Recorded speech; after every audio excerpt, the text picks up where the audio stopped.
Hello and welcome to today's Living Word. I'm Dwayne Matz. We're continuing in the book of Isaiah, chapter 6, looking at this throne vision of Isaiah. He's fired up and ready to go. Let's pick it up in Isaiah 6, verse 6. Then one of the seraphim flew to me, having in his hand a live coal, which he had taken with the tongs from the altar. And he touched my mouth with it and said, Behold, this has touched your lips. Your iniquity is taken away, and your sin purged. That's Isaiah 6, 6 and 7. And oh, that I would grasp the holiness of God and just how far short I fall from his glory. Habakkuk 1:13, speaking of God, reminds us, You are of purer eyes than to behold evil, and cannot look on wickedness. And the psalmist says in Psalm 5:5, The boastful shall not stand in your sight. You hate all workers of iniquity.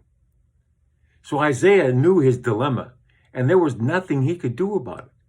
If there was to be further business conducted with God here by Isaiah, God had to step in, and he did.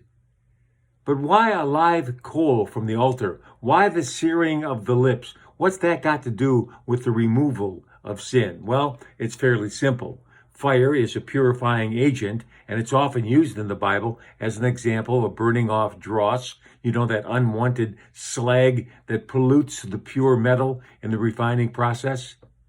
That fire is used to purify the lips of Isaiah is more for his sake than for ours.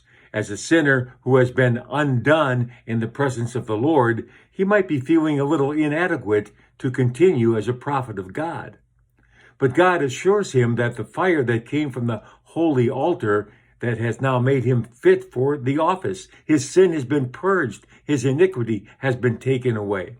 His slate wiped clean. He's now fit to be a spokesman for God. And if you look at the next verse of Isaiah, you'll see how quickly he jumped at the opportunity. Isaiah 6:8 says, Also, I heard the voice of the Lord saying, Whom shall I send? Who will go for us? Then I said, Here I am, send me. There can be no better spokesperson for God on earth than the one who has the knowledge of the holiness of God, the one who thereby sees his own total depravity and has experienced the cleansing fire of the gospel of Jesus Christ. He, like Isaiah, is fired up and ready to go.